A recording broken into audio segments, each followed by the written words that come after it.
Hola, ¿qué tal amigos? Bienvenidos a su podcast favorito. El día de hoy, como ya se pueden dar cuenta, estamos subiendo de nivel. Aquí es predicando y actuando, superando obstáculos y límites que nuestra propia cabeza hace y tratando de ir un poco más allá de nuestros sueños. Para el episodio de hoy, escucharemos una historia profunda y real sobre los lazos familiares y cómo ellos marcan nuestras vidas.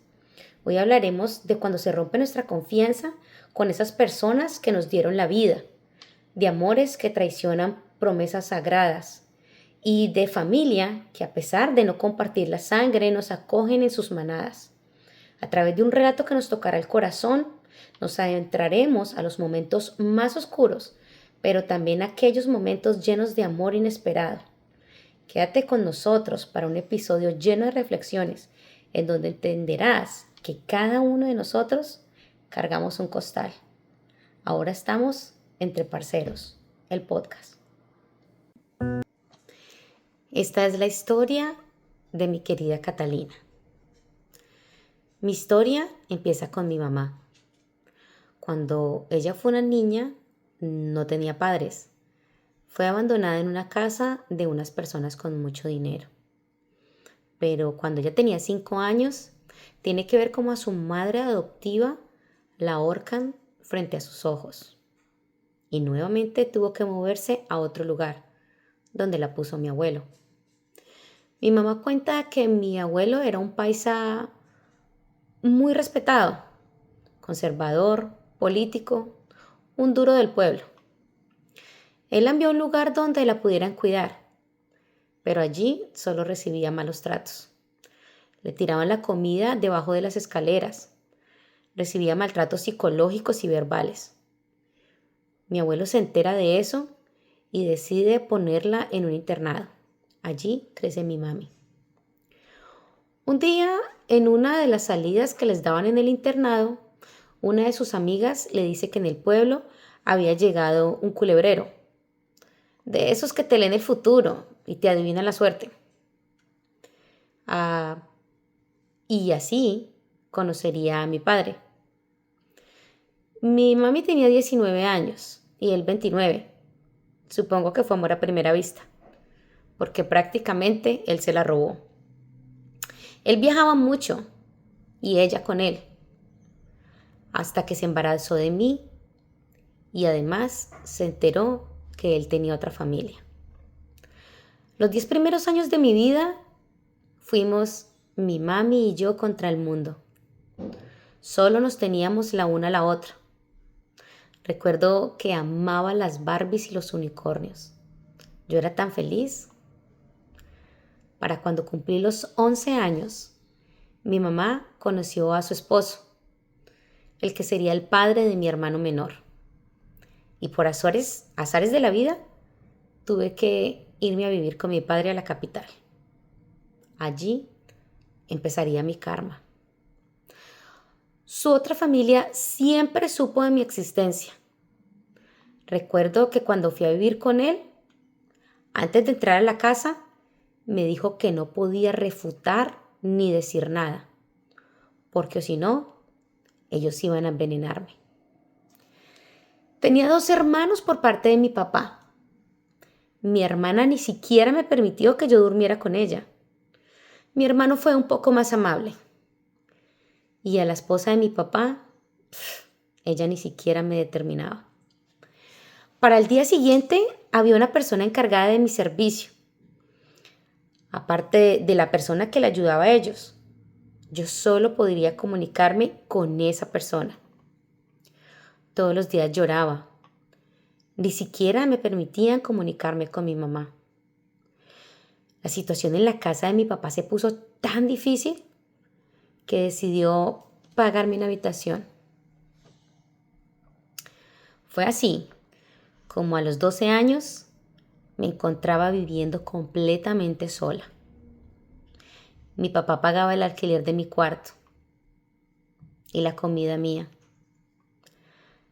Venía de vez en cuando y cuando lo hacía, abusaba sexualmente de mí. No recuerdo cómo ni cuándo empezó todo esto. Realmente hay muchos vacíos en mi cabeza, muchos episodios que están en blanco. Seguramente el dolor y la vida me hicieron este favor. Pero sí recuerdo que hasta los 19 años fui su prisionera. Lo más complejo y extraño es que nunca pude odiarlo. En cambio, a mi mamá sí me costó mucho perdonarla por haberme apartado de su vida. Recuerdo que un día le conté a mi abuelo paterno lo que estaba pasando, pero él le contó a mi papá. Y mi papá me obligó a decir que era mentira, que solo lo había hecho para llamar la atención. Luego le dije a mi tía, tampoco me creyó. Me sentí tan desprotegida, tan frágil, tan rota. Cuando terminé mi bachillerato, empecé a trabajar en una peluquería. Allí empezó a frecuentar mi Daniel. Era todo un galán y rápidamente nos hicimos novios. Gracias a él conocí a los Gómez, la que sería mi familia. Pasaron un par de meses y me fui a vivir con él. Los Gómez habían acogido a Daniel como uno más de su familia y aunque no compartían la misma sangre, conmigo hicieron lo mismo. La relación entre Daniel y yo nunca fluyó. Éramos muy jóvenes, pero siempre le agradeceré haberme llevado a aquel lugar. Los Gómez estaban conformados por 3 hermanos, 2 varones y una niña, y don Jaime y la señora Fabiola.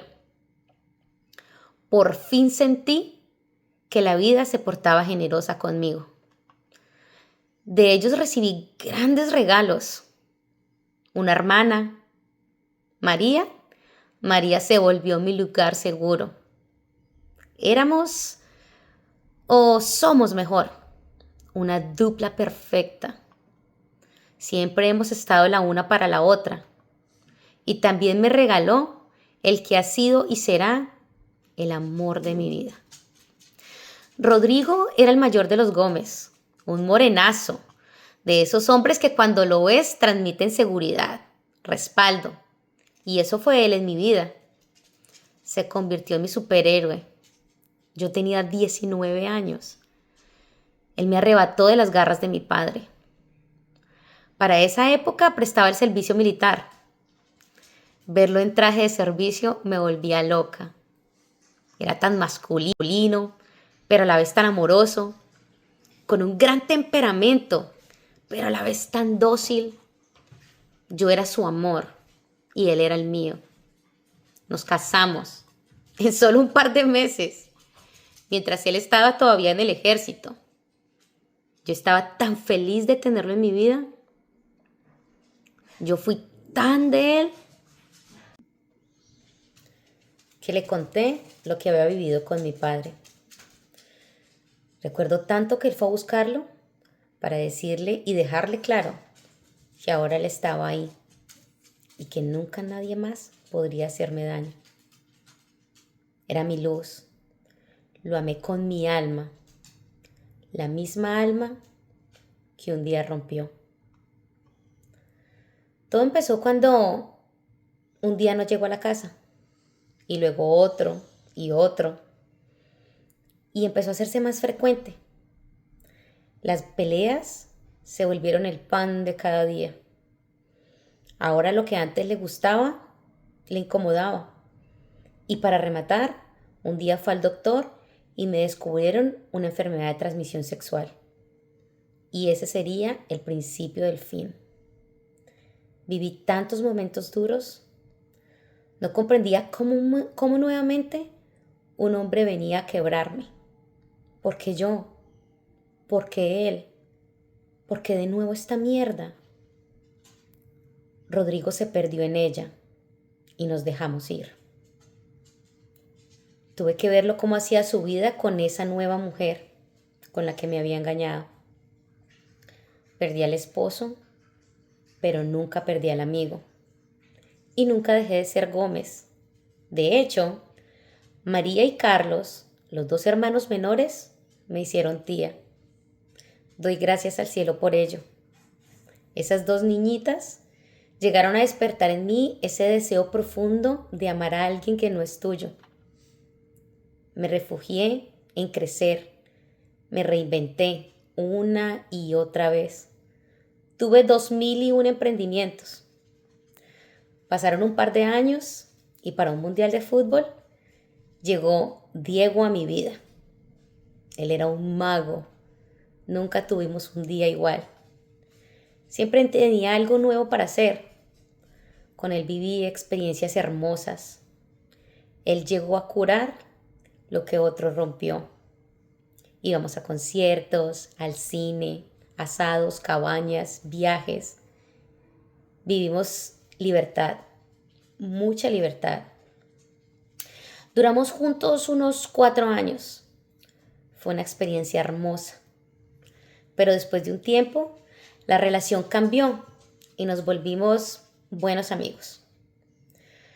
Creo que todas mis relaciones se quedaban, nunca se iban de mi vida, ni siquiera la que tenía con mi padre y mi madre. Nunca tuve valor de alejarme, nunca pude irme y siempre me pregunté, ¿por qué no me iba? Pero no tengo esa respuesta. El cáncer llegó a la vida de mi papá y le dio la oportunidad de saldar viejas cuentas. En su transición me pidió perdón por todo lo que me había hecho. Yo estuve al final de su vida. Él decidió practicarse la eutanasia. Al cabo de un par de años, el cáncer nos visitaba por segunda vez, pero ahora venía por mí. Tuve unas hemorragias muy fuertes. Quedé con 0,1% de sangre en mi cuerpo. El médico no se explicaba cómo yo podía caminar. Me hicieron una ecografía y cuando desperté estaba hospitalizada. Me transfirieron 3 veces. Cuando apenas me recuperaba de eso, se me estranguló la vesícula. Y fue ahí cuando me dieron el dictamen que tenía cáncer endométrico. Sentí morirme. ¿En serio? ¿Qué más quiere la vida de mí? Sin embargo, le di gracias a Dios por todo. Y es que quizás siempre he pensado que es mejor la vida después de la muerte.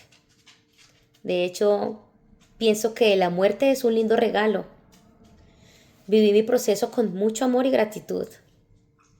Viajé en esos días y me despedí de todos los que creo que les importo. Y así entré a cirugía. Pero Dios consideró que debía continuar y aquí me tiene. Me bauticé, le entregué mi vida a Dios. Cada día es una lucha constante. Aún hay cosas que me pesan. Por ejemplo, la relación con mi madre. Siento que esa ha sido mi relación más abusiva, más de la que tuve con mi padre.